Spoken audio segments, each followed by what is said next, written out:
tonight's preview, which we're going to be talking about the Toon, because last night we talked about Bournemouth and today we're going to be talking about Newcastle. Now, who does Rafa go with, and how does he approach the game? Watford, first half should have quite easily won the game last week. Second half, yes, it was a different kettle of fish. Newcastle changed the emphasis and went forward a lot more, looked a lot more solid defensively. And for me, Lascelles was playing with an injury and he was subbed off literally at half time. If Lascelles isn't fit, it's obviously Shea comes in, because Shea was brilliant second half. He looked like, what we've missed? We've really missed Sung-yueng coming out with the ball and starting to ping the ball left, right and centre. And because Lascelles isn't great at doing that, that's something that we've missed. And I think if he's missing, he's a straight replacement, comes straight in. But if Lascelles is fit, unfortunately, even though Shea had a good game last week, Lascelles has to come in for me, even though if he doesn't play well, because what he brings, he's the captain first of all, so seeing him playing, it'll give the lads a boost. There's your captain starting, his reinsurance, he leads.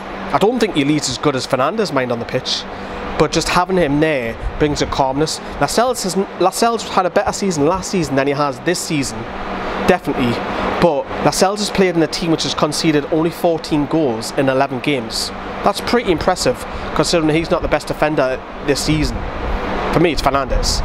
But for me, Lascelles has to play, because even when we're playing the big boys, we're only getting beat by a goal. And he was part of that, whether he played bad or not. For me, he has to come back in regardless. If he's not though, it has to be Shea, because Shea comes in and he can move the ball and he can ping it, he can bring it out, he's got a shot, he's more comfortable on the ball, he can play in defensive midfield as well. I know the local press was saying the week before the Watford game that he was toying with the idea of playing Shea in a defensive midfield role. So it does give Rafa options, but for me, Lascelles has to start. And you can't drop Fernandez at the moment, because Fernandez for me has been the best defender this season.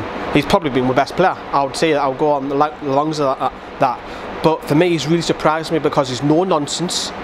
He can bring the ball out, he's a talker as well, and I think he leads better on the pitch than what Jamal does. I really, really do.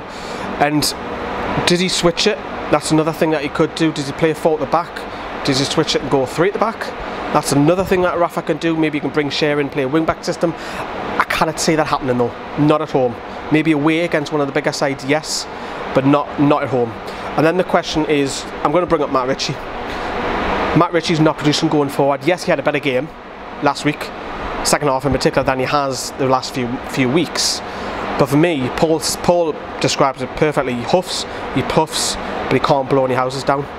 And he's not contributing enough for me for assists and goals. And we need to start saying it. We need midfielders to produce. We cannot rely on the strikers at this club, because the strikers are simply not good enough. They're not going to get 10 to 15 goals. They're not. Let's face facts. Ritchie needs to now start producing assists and goals. Yes, you might say because of the system that he plays, it's difficult for him to get from helping Yedlin out consistently to try and get up the pitch. But that's the way Rafa plays the system. Maybe he needs to change that. You tried it against Watford, but Watford were playing on Yedlin and Lascelles' side a lot. Delafello was going there, Pereira was going there, and they found a weakness there, and we need to stop that this week. So for me, Mo Diarmi also has to be a little bit switched on. He had a poor first half, brilliant second half, but he needs to be switched on what's behind him, because he plays on the right side, Shelby plays on the left side in midfield, and he has to be looking behind him and needs to protect his defence a lot better, because Watford had great technique, little movement, players interacting, switching positions. Bournemouth are not so much like that. Bournemouth are very direct, play on the counter and just hit you a goal. So they do cause problems. They're scoring goals for fun at the moment, and if Shelby's not fit, Key has to come in. Key has to start. He brings the ball forward, and that's what I like about him. The thing with Shelby, on his day, he's mint, because he picks the ball off the defence, he looks up, he can ping it, or he can move forward later on the second half. But Key last week, probably because it was a draw game, he had the flexibility of going forward, yes, but he moves forward. And the thing I like about Key, he never passes back. He always passes it sideways or forwards. He never goes back, and I like that, and that gets us further up the pitch. So Key, regardless if Shelby's fit, comes in. So it's Shelby and Key, but if Diarmi does play, he has to protect what's behind him. He's got to, because that's a problem that we had last week. You do not want that again.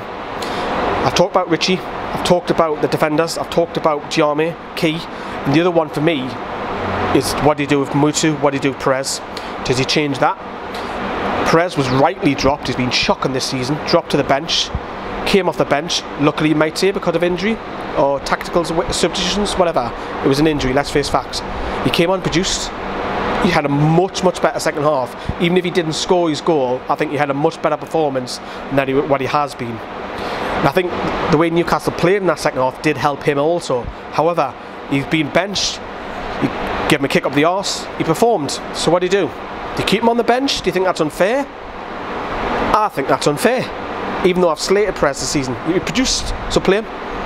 Now he's produced, you play him. But if he doesn't perform, he's got to go back to the bench.